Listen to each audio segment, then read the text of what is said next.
Welcome to Podcast 169.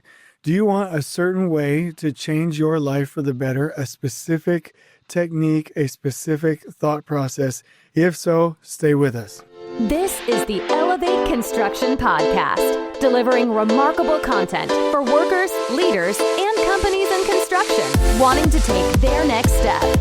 Get ready to step out of your comfort zone with Jason Schroeder as he encourages you to do better, live a remarkable life, and expect more.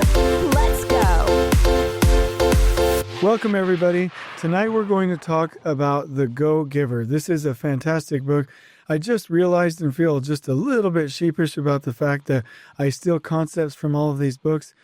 But at the end of the day, you know, if all I ever do is just read a bunch of really cool books and filter out the ones that are useful to you, then I guess I'm doing my job. But you are going to just absolutely love the content tonight, because The Go-Giver is a fantastic book. It's a fantastic mindset.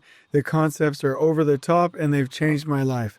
In fact, somebody at boot camp the other day when we were doing the leader press conference asked me if there was a moment that really changed my life, something that stood out to me that I could talk about. And I said that there were actually four major moments. One moment when I was suspended, I've talked to you about that in a podcast. Another moment was when I helped put my wife's father out of business with a large construction company, and it changed how I felt about trade partners. The other one was when I got religion and first, came across Wes Crawford's book. In addition to that, the Field Engineering Methods Manual.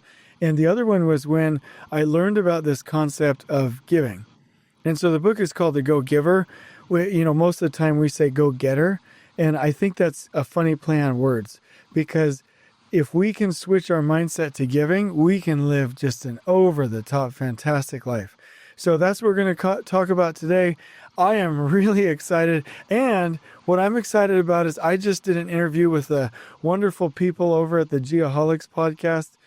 We had such a fun time. I am like amped up on life and revved up. I don't know why I've got a little bit of a sore throat.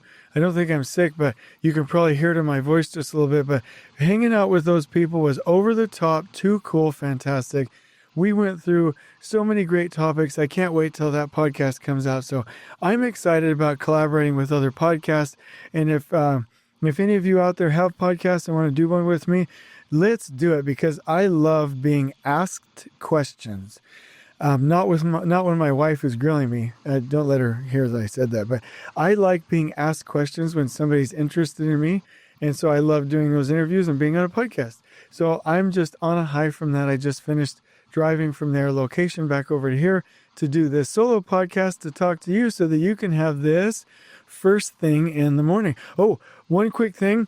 I finished recording all of the videos for the to-do list and personal organization web series. Those videos are in editing. Then we'll upload them, and I think we're live. I just have to check a couple of the settings. Man, that might even be out before Christmas. That's too cool. That's too good. The next one is going to be about team balance and health.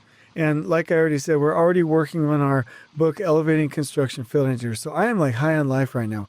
Let me talk about some feedback that we got from one of our listeners who I absolutely just over the top love and adore. So this is what he said. I'm about halfway into this book, the book Elevating Construction Superintendents. And so far, it's great. I hope it continues that way. He says, I'm not a super, never was one, although I wanted very badly to be one early in my career. But the concepts Jason outlines here are applicable not just to supers, but to PM staff, other company staff, and even the C-suite. The things he talks about reminds me of when I first got into this industry 20 years ago. Lots of these lessons and concepts seem to have been lost in that time. The key takeaway right out of the gate has to do with discipline. Not discipline like spankings, timeouts, punishments, and making people do what you want to, but the more so self-discipline, where the self is the individual, the project team, and the organization as a whole. And then he goes on to define self-discipline: the ability to control one's feelings and overcome one's weaknesses, the ability to pursue what one thinks is right despite temptations to abandon it. And so I just am like tickled to death with that feedback. That's super sweet. is super nice, and it's exactly what I'm doing. It's exactly the point, is that 20 years ago, I learned these concepts too, and I don't hear anybody talking about them. I don't hear anybody focusing on cleanliness, focusing on team balance, focusing on flow, focusing on these things. We're all off in this technology direction when what we need is the back to basics, tips and tricks on how to be a real builder. And so he really gets it, and I just feel loved listening to this and reading this. So one quick really neat note here. I saw a sign that I have to share. It's just over the top good. And this might come off a little bit over the top, but if you know the superintendent, you know that he is loving and considerate and really good to the trade partners. But here's the sign. He said, before entering this office, if you have a question for the GC, first ask yourself the following questions. And there's two little stop signs. There's one on the right, one on the left. Number 1, have you reviewed the drawings, specifications, submittals, and shop drawings regarding your question? Number 2, have you reviewed your trade partner contract or bid documents applicable to your question? Number 3, have you submitted a written RFI? Number 4, did you coordinate with the other trade partners on site to resolve the issue? Number 5, do you know what you would like the answer to be? Do you have a solution? And then he says, if so, please proceed into the office to ask whatever question you may have. And there's a little smiley face. And then there's a phone symbol, an email symbol, and then I think a technology symbol that says, if this is an emergency, call me. And it has his number. And it says, email your RFIs to ... the project engineer. And then the technology symbol says, please also utilize Procore to upload your RFIs. Now, somebody might be like, well, that's a little bit off-putting, but really that's respectful. That's teaching people and respecting people enough to let them figure things out and be self-sufficient. So I thought that was so cute that I wanted to share it here with you tonight, but it's a really cool little sign. So kudos to that superintendent. Here's some conflict for us tonight. I keep saying tonight, you're going to receive this tomorrow morning. That's so silly. But anyway, this is going to be a rather short podcast, probably no longer than 15 minutes, but it is going to have an hour and a half worth of value. So here's the conflict. You can change everything tomorrow if you can just learn to give first. Let me tell you a story. I've probably told this to you before. I don't really remember, but there's a game called Silent Squares, and it is amazing. And you have to create a 6x6 square in front of you.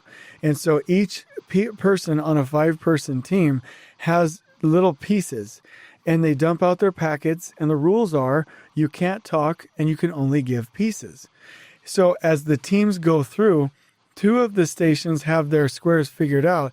They stop, everyone struggles, and then finally at the end, they reach a point where they go from take first, take give, then give take, and then give first. And only when the team gives first do they figure out the puzzle.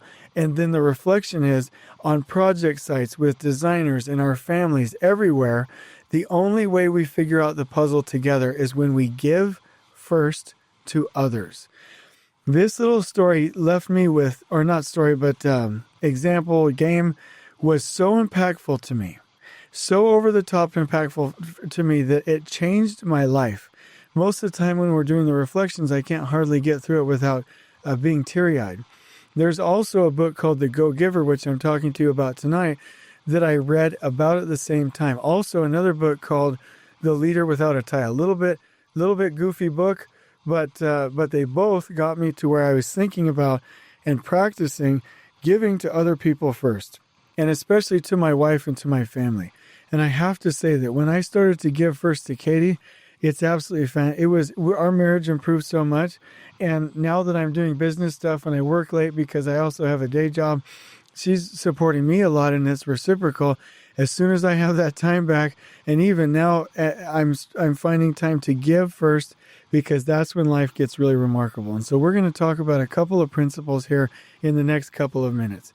And let me read a couple of these from a summary. The Go-Giver is a fable about an ambitious young man, Joe, who propelled himself to phenomenal success after he learned and applied the 5 laws of stratospheric success from a famous consultant and several go-givers who are also extremely successful in their businesses and careers. So let's talk about these 5 laws of stratospherical success. And they have worked for me. All the way through my career, I was like, oh, I'm a super, I want to be a project super. I'm a project super, I want to be a senior super. I'm a senior super, I want to be a general super. I'm a general super, I want to be a field director. I'm a field director, I want to be a project director. And just on and on, take. But about 3 years ago, I read these books and really switched all of my systems to giving first and haven't really worried about position and things like that. And my career has skyrocketed in those couple of years because giving to other people is not only the only true form of happiness, it's not only the only way to live, but it's also the quickest way to success if that even comes up. And that goes for families, religious organizations, it goes for work, all of these environments. If you give first, life will become remarkable. And now I own my own business, and there are people, because I'm giving, that have reached out to help me. There's a consultant in California that just calls me and coaches me for free. I've got business owners locally in the Valley, consultants that help me out with anything that I need without even being asked. There are people that are supporting me so that I can give. Once you give, the universe conspires to give you the things that you need and to sustain you. And I'm not saying I'm perfect. I'm saying that this way of life is the only way to live. And I should have known, because Jesus talks about it in his teachings. It's in the scriptures.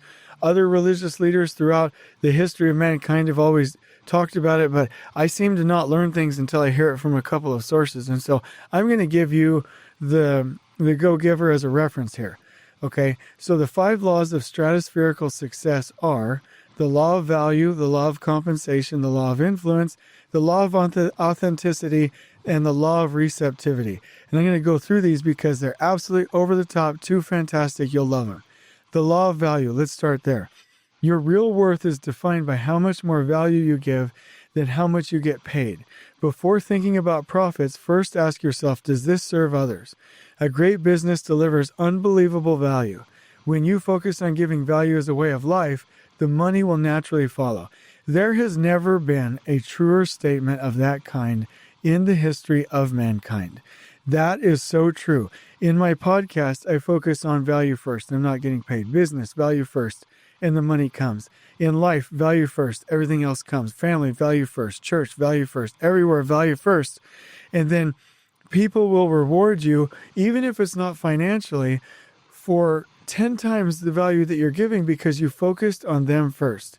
So when you're in a proposal, when you're in pre-construction, when you're dealing with a client, when you're doing a podcast or writing a book or whatever, don't worry about what you're going to get. Worry about adding value first and having great content and the purpose, your mission of blessing people's lives. Okay, number 2, the law of compensation. Your income is decided by the number of people you serve and how well you serve them. The bigger your impact, the more money you'll actually earn. And that is 100% true. Because if you serve people and you have a wider influence, not only is that practically a filter for money, but that is serving more people and accomplishing your mission in life. And again, the universe will conspire to support you with what you need and to take care of your basic needs. And at work, everyone wants to support and promote somebody who influences them for the good. Number 3, the law of influence. Your influence is defined by how often and how much you focus on others' interests first. The best way to build strong relationships is to focus 100% on helping the other person without keeping track of how much others owe you or how much they gain. When you add value to others freely, people are naturally attracted to you, like you, and want you to succeed, and you essentially build an army of personal ambassadors. I can't agree with this more. I wish I had a yes, like button. I would just keep hitting it over and over like a maniac. This is fantastic stuff. I have personally found that this is 100% true. And that's why those morning routines where we focus on giving are so important. If we can imagine and get our minds straight in the morning and make sure that we are going to go out there and give and have influence, those relationships will buoy you up and put you in a stronger position to affect even more people. And guess what? Promotions and money will come. Not that that's the focus, but because that's there to support you as you influence more people. Number 4, the law of authenticity. The biggest and most valuable gift you can offer is yourself. Every human being craves genuine connections and relationships. Hence, the best gift you can offer someone is your authenticity, simply by being yourself rather than pretending to be someone else. No amount of manipulation skills or techniques can be as effective or valuable as your authenticity and sincerity. And I heard that once in a book. It was about podcasting. He said, if you're a Jesus freak, you be the best Jesus freak that you can be. If you're a homosexual, you go out there and tell everybody, obviously if you're comfortable, but you go be the best homosexual or lifestyle that you want to live out of anybody out there, and make friends and give and be influential. If you are an activist, be the best activist you can be, right? If you're a woman in construction, be the best woman in construction you can be. Don't hide who you are, because you're trying, and trying is the right word, to be something else. And I do want to say, and I got a nice compliment tonight after the podcast. Somebody called me and said, "Jason, you're the most," I sound like I sound like somebody in politics right now, but it was the nicest compliment. He said, "Jason, you're the most non-judgmental person I've ever met. You have such strong religious beliefs, but at the same time, you don't judge anybody. You accept everyone, and you hold those together, and it's beautiful." And that got to my heart. It made my heart sing, because if we're religious, that presupposes that we're going to be accepting of everybody. If we believe in God, that presupposes that we're going to be accepting and loving of everybody. If we believe in those religious convictions, that again presupposes that we're going to be non-judgmental. These are commandments. And it's funny that religious people can get that way, but really what I think is that we all just need to learn to accept each other. Like if my kids were, started a business or went to school or public schooled their kids or homeschooled, or if they were homosexuals, or if they were politicians or married interracially, I don't care. I love all of it. Like, give me more of you. I love you. Why can't we do that with each other? And if we can do that with each other, or even in spite of the lack of that in certain environments, why not be authentically who we are and really just love ourselves? Accept ourselves is probably the better way to put it, and show who we are so that people can experience that and experience more fully you. And I think that's beautiful. And number 5, the law of receptivity. To give effectively, you must be open to receive. This is huge. Have you ever been around people that are like, "Oh no, I have to pay you for this. No, you're not going to do that. You're not going to pick up the tip." I don't like being around that, because I like to receive and I like to give, right? And I like it when people accept gifts from me sometimes. So to give effectively, you must be open to receive. Giving and receiving are two sides of the same coin. There can be no act of giving without a concurrent act of receiving, just like how you cannot exhale without inhaling. Practice receiving. The next time someone pays you a compliment, simply accept it graciously by saying thank you with a smile. These 5 laws are brought to life in the Go Giver book through the easy-to-read fable and its characters. And so I just want to say that book changed my life. When you think about the law of value, compensation, influence, authenticity, receptivity, I immediately, and I hope you are as well, I immediately thought, this is how I can change when I show up with other people and be more effective and to live a remarkable life.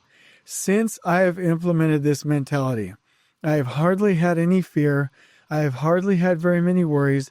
I hardly ever have any drama, and I live after the manner of happiness. The current condition is, that people are selfish by nature. People take by nature.